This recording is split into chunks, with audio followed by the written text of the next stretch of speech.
Today I'm joined by Steve Braun, founder of Steve Braun Coaching and Counselling here in Vernon. Steve's work is grounded in something I deeply respect. I really do. That's not just words. The understanding that people don't need to be fixed. They need space and clarity and the right kind of support to become who they already are. And that work hasn't gone unnoticed. Steve Braun Coaching and Counselling was recently named Professional Business of the Year at the 41st Annual Greater Vernon Chamber Business Excellence Awards, following their earlier win as a New Business of the Year just 2 years ago. That kind of recognition comes from trust, consistency, and showing up well over time. Today we'll talk about what it really takes to build meaningful work, behind the accolades, and what keeps someone grounded, steady, and aligned with when the spotlight fades. I'm glad you're here for this conversation. And it is the new year. Everybody's got a virus, so we'll probably be and coughing a little, but I'm just so grateful to be here, and thank you for taking the time out of your schedule to chat with us and the community of Vernon. It's my pleasure, and it's nice to meet you as well. So yeah, first time meeting each other, even though we probably run in the same circles. Absolutely. But yeah. So we'll keep this to about 35 minutes is the goal. And I just really want to get into the meat sort of who you are, because in this industry, when people know who you are, they're more likely to come and see you, right? Rapport is everything. Absolutely. Yes. So what first drew you into this line of work, and what kept you here? Yeah, great question. I've had a passion for helping people ever since my own personal struggle with addiction. So about 17, 18 years ago, I was in a pretty dark place. My family wasn't talking to me. Most of my family hated where I was at. I hated myself, and I found a way out through that. I was able to kind of get help, turn my life around. I'm a big believer that people can change, because that has been my story. Right. And while I enjoyed the benefit of that, I started helping other people with the same thing, which is sort of one of the principles of 12-step work, is helping others. Yeah. And so in doing that, I would see the light kind of click on in other people, like, oh, there's some hope where I can do this, or they change their own lives around. And that just kind of fed. I'm like, I want more of this, and it kind of became my new addiction in a weird sense, you know. A positive addiction. Helping other people, and personal development. I just wanted to kind of become the best version of myself that I could be, and so it kind of naturally drew me into this. Started working in addiction treatment centers for about 9-10 years, and looking for a change of pace out of that, and so So I'm going to go back to school at, I don't know how old I was, 40 years old or something like that. And I got my counseling diploma there. And here we are. I wanted to kind of reach a bit of a different demographic with people, but help people and see them change their lives too. So yeah. There's nothing better than someone who's walked the path already that literally says, come over to this side. I hope so. So much better over here. And it is. I love that part about it. Yeah. And that I can feel that from you. It's that giving back also, right? Yeah. I mean, I love life today. And, years ago, that wasn't the case. And I want more people to feel what that can be like and give them that hope and that spark. And I can't do it for them. That's the tricky part. I wish I could. But if they're willing, that's half the battle. And when they get it, that just kind of fills my cup all the time. Because in this field, addiction especially, there's not a lot of happy stories to be told. There's a lot more negative ones, but the ones that do, that's kind of like keeps me going. So yeah, absolutely. Well, you only have to 20% of the 80 or 20-80 rule, right? That's right. Yeah. Yeah, for sure. If you can help 20% of the people, you're really doing something. Fair enough. Yeah. I read on your website you were born and raised in Vernon. I was. That's rare. It is. I lived in the coast for about a decade. I think everyone moves away at some point and then comes back. My family's all here, but for the most part, 48 years. I just had a birthday, and I grew up here. My office is located near the Fruit Union Plaza, and I remember when it used to be an actual fruit union. That's how weird it is, and so it's been kind of cool to see the progress and stuff of where it's come from. No kidding. My partner Rob, he also wasn't born and raised here, but he's been here his whole life, and we just went down the whole.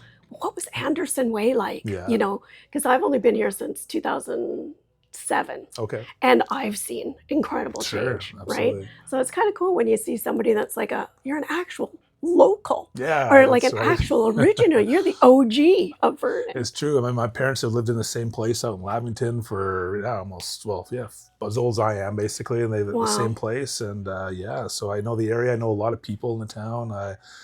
I usually tell people, and I said this during my acceptance speech when we won the award early in the year and stuff, is that there was a time when I would run from the community. I wanted to hide from it. I was embarrassed about what I was doing, who I'd become. I didn't want any part of it. And now I know that today, in order to succeed, not in business, but as a person where I'm at in my life, I need to start standing in front of it to make a difference. And so I'm just grateful to be able to give back to the community that I've taken a lot from, but also has given me so much over the years too. So, Yeah. yeah. I feel like that's such an important message too, because there is so much shame and stigma when we aren't behaving the way Absolutely, we yeah. truly feel on the inside.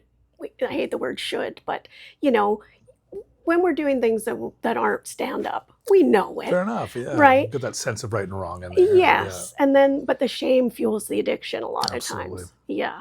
So coming back to the community and not running from it, I think that speaks volumes about your character. Thank you. It's been, I mean, I've always loved this place and Yeah. I've thought about moving to different places over the years and stuff. And I just always keep getting drawn back here. I love the outdoor aspect of it. I do a lot of fishing and camping and stuff with my partner, my daughter and stuff, and it's, yeah, it's just home for me. And Yeah. I've been to a lot of other places and every time I'm here, I just feel kind of grounded and want to make the best of it. Now I think I'm at that stage in life. It's like, what can I give back to continue giving that, to other people in those different ways? So, Yeah. So legacy work now. yeah, absolutely, for sure. So what these days, what does a good steady work day look like for you? Because now with a partner and a child and fly fishing, I heard, not just fishing, you're That's right. fly fisher. How do you keep sort of that balance and what keeps it a good steady work day for you?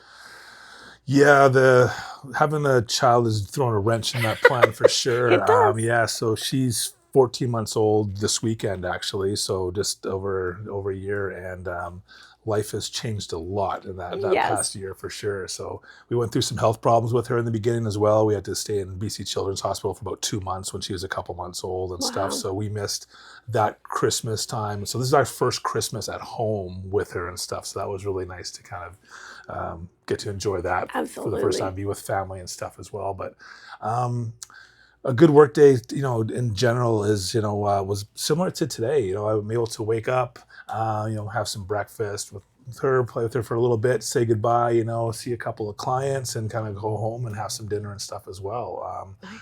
I do find myself taking on more stuff online so I can be home a little bit more. And the last year it's been minimal client load for the most part, just trying to find our normal as we navigated parenthood and stuff. So Right. we're actually both looking forward to this year to kind of just get back to what is our normal, what's the baseline going to be, and do what we can if we ever find that. I was going to say, good luck with Yeah, a child. exactly. There is no normal baseline. Yeah, Just when you think you've nailed it, they'll pivot and change. I know. And right? you're So, creeping up to the twos, which I thought were actually really lovely. I love the Well, that's twos. good I to never know. say the terrible twos. Yeah, But because I think all the work that you've done, you'll see it through her eyes, right? Sure. Again, and not take it for granted. And if they're having a bad day, they might be emotionally dysregulated. Like, I feel like counselors have a good foundation for parenting.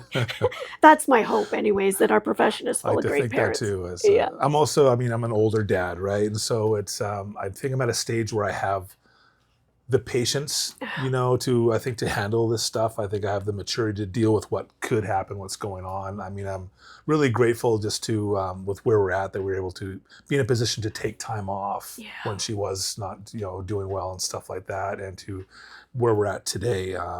That was, I think, the big perk of starting our own business, is to have that flexibility with that. Right. But yeah, it's always a constant adjustment with what's going to come, and we're figuring it out as we go. But I do feel I'm in a better place to kind of handle this today. And Yeah. I thought for a long time I was never going to have kids, and I was open to that possibility. I was like, yeah. I was kind of, being fully transparent, never really wanting. I was never a kid person. Yeah. My brother was the exact opposite. He's always wanted a family and stuff, and he's got a beautiful wife and kids. And I was always like, yeah, it's great for you. I'm gonna do my own thing. And then, I met my current partner, and that was a deal breaker for her. She's like, just so you know, this is what I want. And I'm like, okay, I'll think about it. Yeah. And I did. And so, yeah, I'm open to that if that's That's what it is. And wild. yeah, so here we are. And now I have regret. I'm like, oh, why didn't I do this sooner? You know, as much as it's been a difficult year, it's like, yeah, it was fantastic. Yeah. So You can't explain it. There are people that are adamant and they do not want them and they know in their core.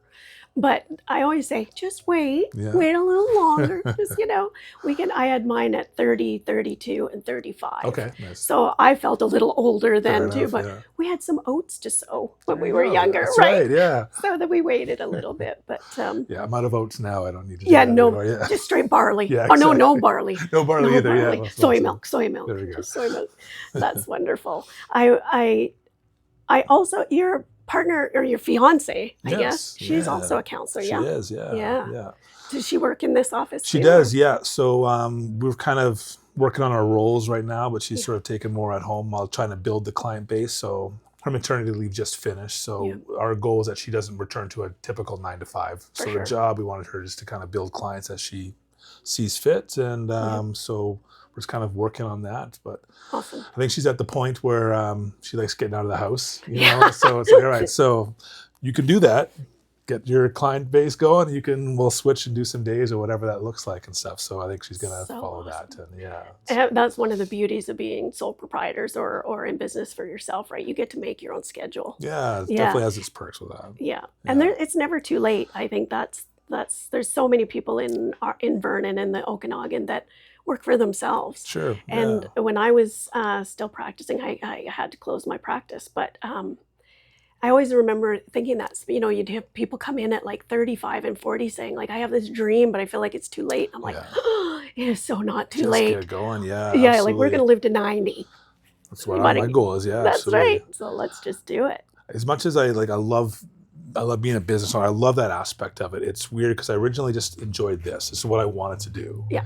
And then now to be a business owner, especially like an entrepreneur, so whatever, it's like, you have to do all the business type stuff. You have to be now I'm creating content, to get the name out there. I don't know anything about this stuff. And so that's been the biggest challenge. And the more that I have to do that, the less time I have for this, and trying to find that balance has been a little bit tricky. And, but I'm open to it. And I teach mindset and stuff for a living. And it's like, I just got to grind through it and do it. I'll find ways to make it work no matter what. And that's what I want to do, and be willing to do that, that extra percentage that the other people aren't. So the 80-20 rule again, sort of thing. Yes. Right? So, yeah.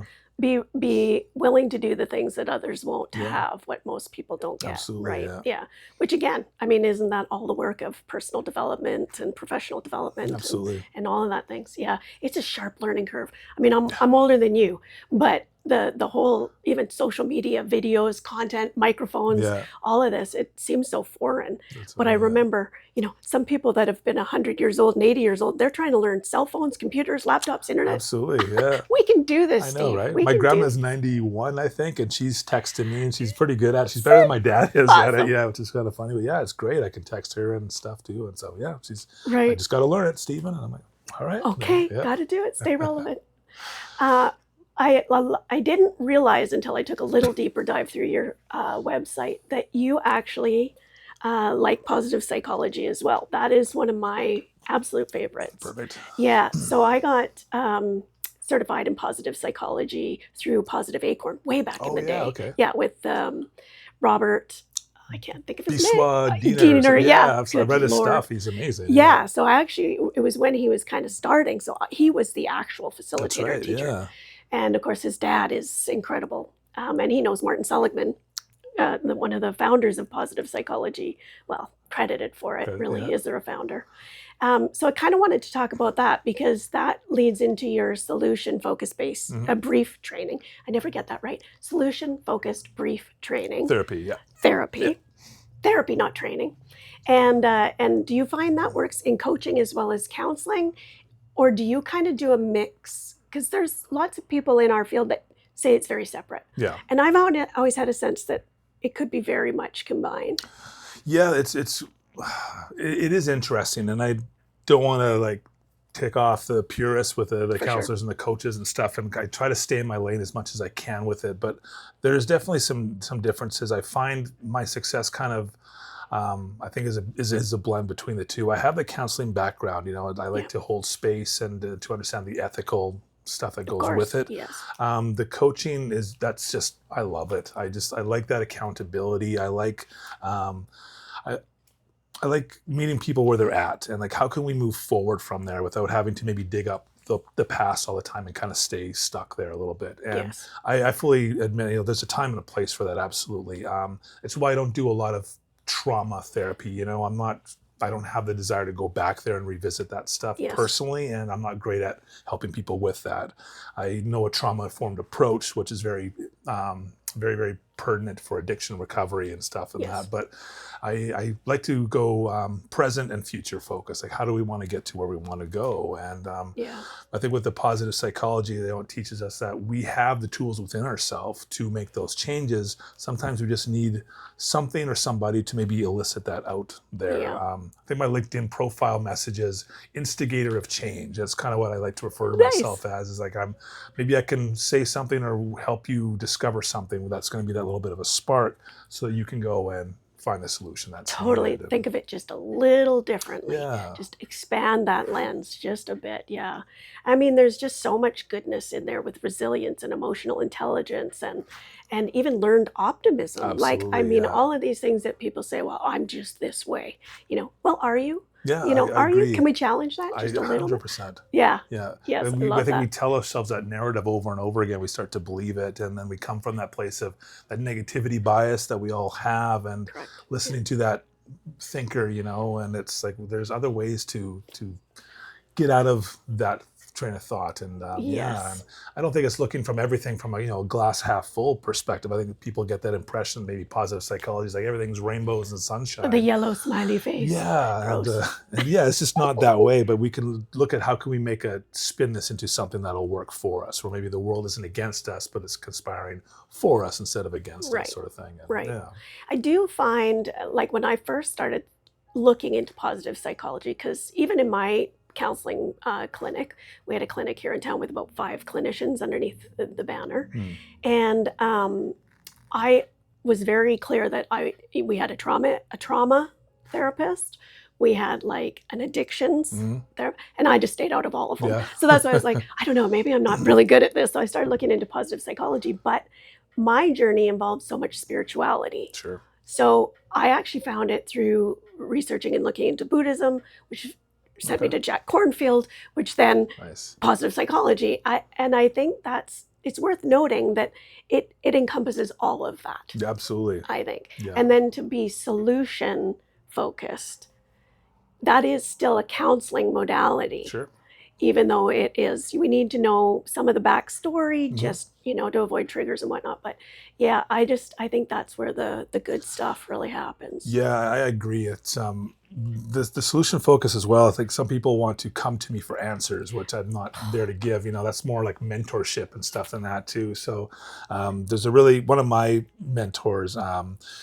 She wrote a book called "Coach the Person, Not the Problem," basically. Oh, I love that. So Marsha Reynolds, that's her name, and that's kind of what I try to find. Is like, you can pay me to give you answers, and that doesn't mean it's going to be okay. You're the director of your life. I'm just here to maybe run those by you to see how that thinking's going. But let's come up with some ideas together to get you to that point, sort of thing. And, yeah. Do you find sometimes people come and they just don't even know what they're looking for? Oh yeah. Right. It's that I'm just stuck. Like life is just kind of stagnant. It's just, it's not like you even have to have an identified problem.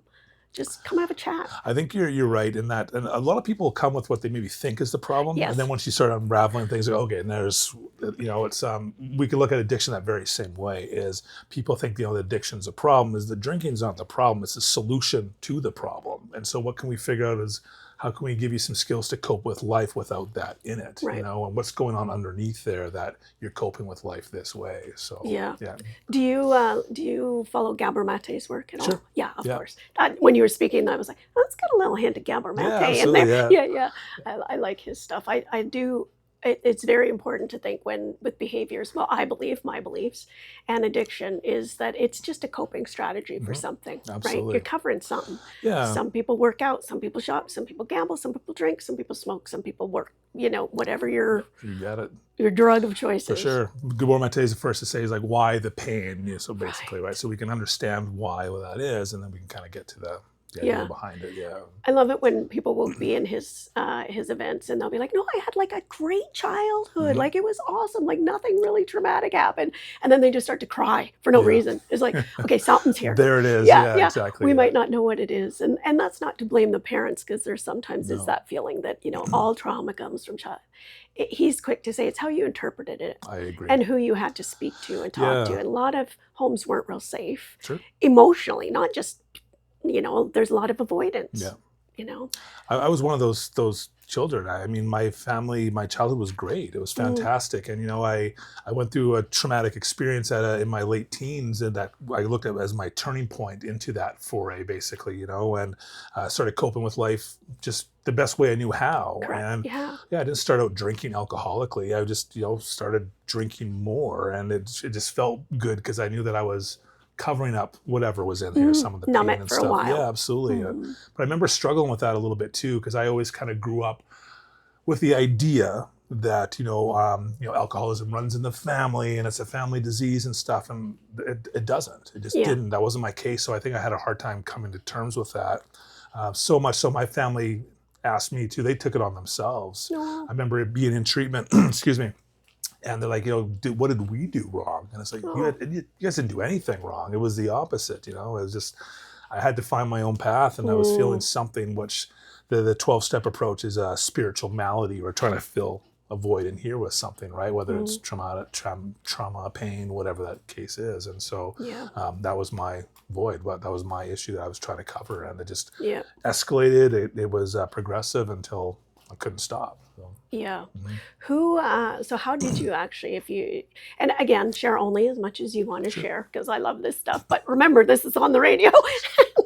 um, what was the moment? Like, was there a moment where you kind of spoke about it in the beginning, but was there a person? Was there a moment in time? Was there like that you can pinpoint and go, that's what it was? Like when things kind of went sideways, When you decided to get help to for get help. yourself. Yeah, absolutely. I think what needed to happen with me is I hit a place of desperation.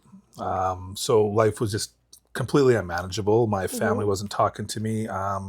I was, I kind of summarize it this way. I was thinking about things I never thought I'd be thinking about. I was doing things I never thought I'd be doing, and I was saying stuff I never thought I'd be saying. And so I kind of, in a cry for help, reached out and ended up in treatment, which my Okay. family was willing to do. They're basically, we'll help you. Anything Amazing. you're willing to do to help yourself, we'll help you. But we're not going to continue doing this if you're going to Amazing. go down that road. And so, in a way, I like to say my family got healthy before I did. They started setting those boundaries. My world got smaller and smaller until like, fine, I'll go get some help, and I did. Yeah. But yeah, that was what I kind of referred to it. I really dislike the terminology hitting rock bottom. I just think it's just bad medical advice. You'd never give that to any other person with Get a as condition sick like as you that. possibly can. Yeah, before you, absolutely. Yeah. Let's go wait till cancer hits stage 4 till we start looking at some intervention. It doesn't work like that, And so, and everyone's bottom's going to be different. And I think the ultimate is that you're 6 feet under at some point, right? And so when I hit a place of I'm willing to do whatever it takes, that's what worked for me. The way I do this today is I work with a bit of a different demographic of people than I was in the treatment centers where you get all walks of life. So I work mostly with high functioning individuals to help them before they reach those lows, before they hopefully don't have that desperation. That's on the addiction end. On the other side of people wanting, counseling help or personal development, it's like, I wish they would reach out sooner before things got to crisis mode. Like let's talk about things before the girlfriend's left and before, the job is gone and before we're starting to cope and, before you can't stop the drinking and that. So I try to kind of bridge that gap before they need to take more extreme intervention methods such as treatment or whatever the case is. Yeah. That's such a catch them upstream Great theory, analogy. right? Yeah. Instead of right when you're going over the cliff, Sure. you notice you're treading pretty heavy. Yeah. Then come and see. And honestly, especially with coaching, you don't need to have anything wrong.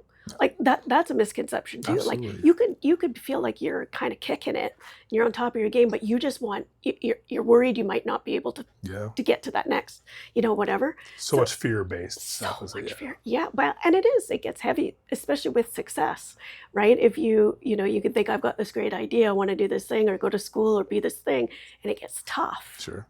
Do you need somebody maybe to just sit with you to be like, okay, well, we can sort this out. Like, what's Yeah. your next right step? What's your next right step? Absolutely. Yeah, I think coaching's really good for. Well, so is counseling. It's just there's seems to be a not a stigma. I don't know what the right word is, but that you got to wait till you have a problem. Yeah, I agree. And I'm trying to change that as well, I kind of love make it it. a bit more approachable. I work mostly with men. I do have a lot of women, roster of women that I work with as well. I love working with women, but Yeah, men is like my bread and butter for sure. But um, teaching them that stuff, like how to be emotionally fluid, how to show up for yeah, your family, how to show up for yourself and not waiting. You don't have to take the world on your shoulders and stuff. But there's the stigma and stuff that you put is so prevalent. And I was reading this peer review study the other day. It's from Australia.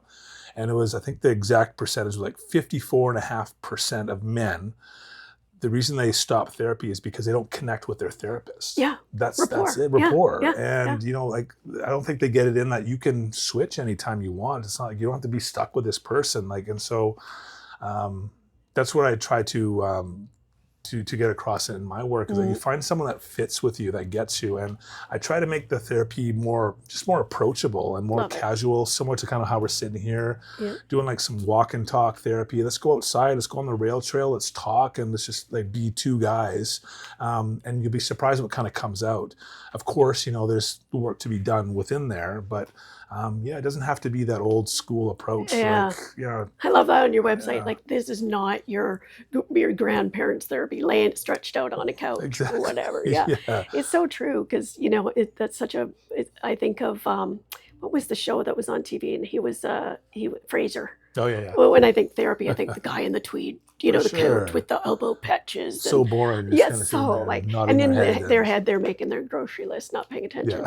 yeah. No, it's very involved for what you're doing. That sounds amazing. I think everybody should have a counselor or a coach. I I know, really right? It's do. We spend a lot of money, women, on our nails, hair, and accessories, and men spend a lot on maybe sports and trying to look a little more statusy. Get a flipping oh, I therapist. know. People Yeah, spend more on a Friday night for dinner and drinks than they will a for like an hour session or something. 100%. It's like, You're yeah, like, well, we could have really fixed that date from going wrong. sure. If you were anxious. Yeah, there's so much good stuff in there. It doesn't take much, I find. Like, that's why I like the solution focused kind of approach is I don't want to, no offense intended, you're a great guy, but I don't want to work with you for 2, 3 years. Like, Yeah. let's figure out something. And then, there's always going to be some people that come for like, monthly, Mm, bi-monthly mm, checkup or something mm. like that, or having someone to roll that off of. But let's get you going and go figure some stuff out. And if you're struggling again or need some help overcoming this hurdle, let's connect again and go from there. Yeah. And yeah. Yeah, I think you just triggered a thought that I was thinking when you were talking is the whole idea of right fit. I think it's not always the therapy itself that wasn't a good fit. If it is the counselor, any good therapist worth their weight Mhm. will say, I'm sensing this isn't a great fit. How Yeah. do you feel? Or if somebody says to you, like, you're a really great guy, but I just kind of feel like we're not Yeah. awesome. We want the best for the client. I agree. Yeah. Yeah, and if it's not a great fit, then awesome. Your Sure. values don't align or, something's off. Just don't ghost the profession Yeah. because that's giving up on I yourself. I agree, yeah, and doing more like networking things like this is you get a better chance of who's out there, be a good fit. My colleagues like, oh, dude, yeah, you'd love this guy. Like he's Yes, more your thing, and I'm not everyone's cup of tea. I know that. I get that. I don't need to be. I don't try to be. But if we are, that's fantastic. And amazing. yeah, Yeah. and if Yeah. not, I'll here's somebody that may be a better fit for you. And I don't even because I have the time and I'd rather spend the time. I don't do like a 10-minute consultation. Like let's Yeah. sit down for like almost a full, I usually give about an hour basically. Let's Mm, really get to know each other. What's going on for you? And this is what it will look like. Answer all those questions and get a good idea. And I've left a bunch of those, what you said, you know what, maybe I think this person might be a better road yeah. for you, or what do you need to want to get started? Great, let's go. Let's do it. Yeah. Yeah. Yeah. I'm not a super fan of the 10 or 15-minute consultations, to be honest, because I like that you said they're longer. I think they deserve more time. They are still worth some money Hmm. because you're going to get something good.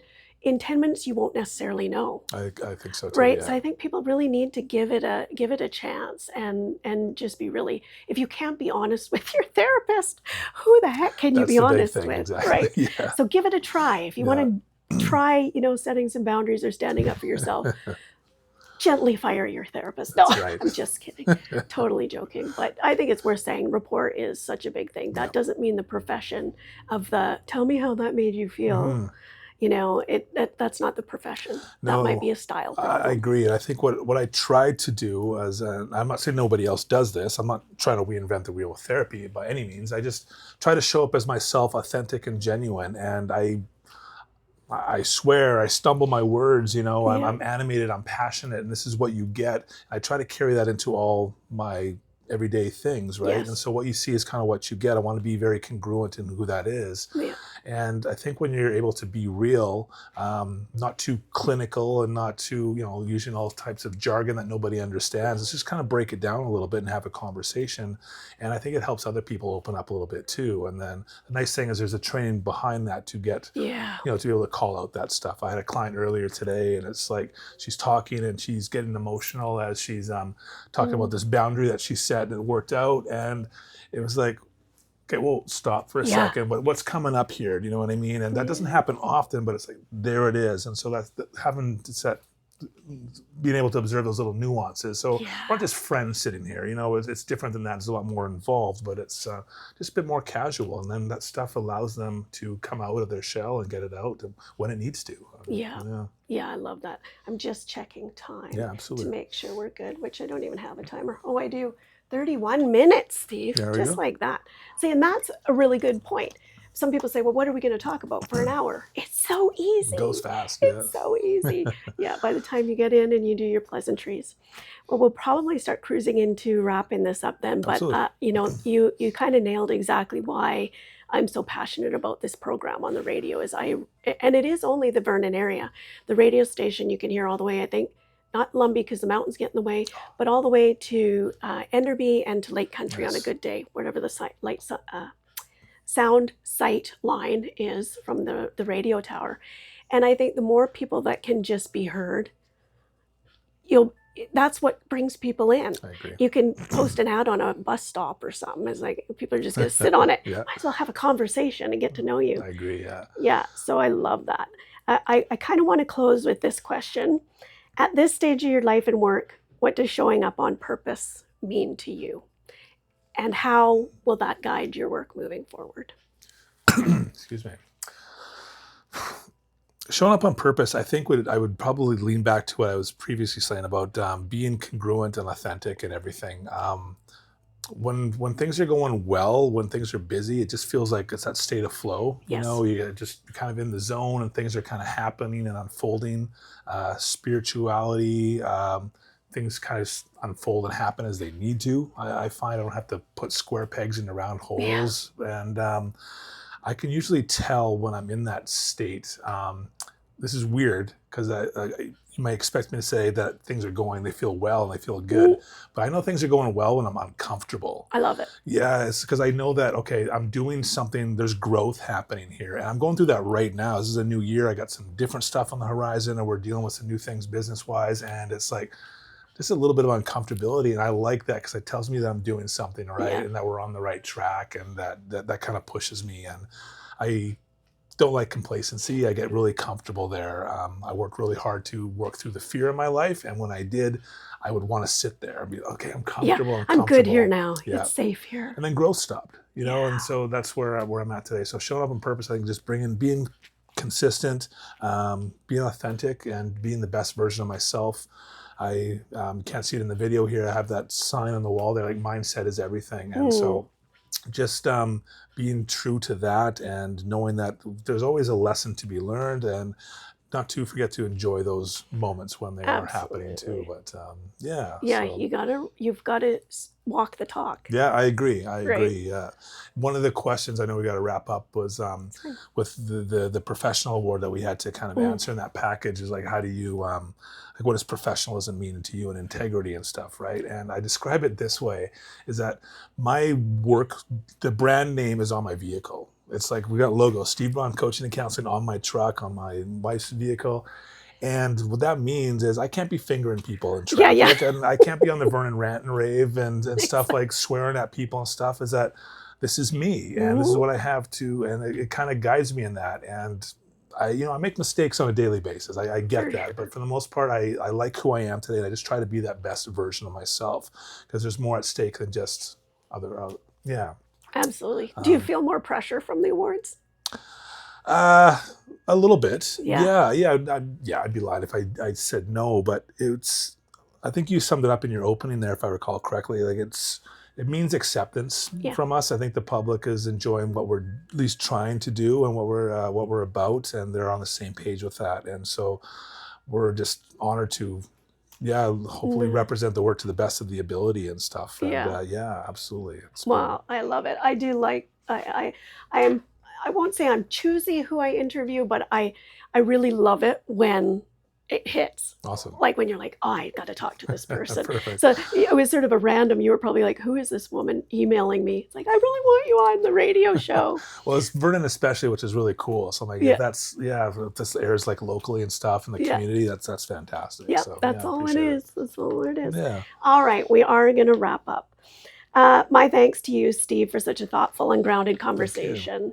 What stands out for me in your everything that you've said, but also on what I was able to find online, is that you're real impact guy. You're not flashy. You're totally relatable, and I think that is in our profession an absolute gem. So thank you so much for that. I believe, and it seems you do too, that real success is built quietly, choice by I choice, love it. moment by moment. So, for those of you that are listening or watching this video, if today's conversation resonated, you can learn more about Steve's work at stevebraun.org, and we will put that in the comments. For those of you that are listening on the radio, stevebraun.org. You can find out about him there, or just Google the awards. He's winning all of them. This has been On Purpose Conversations by Lantern Light, where we slow things down just enough to notice what's actually guiding us. I'm Janesse. Thanks for listening, and take good care. Thanks, everyone.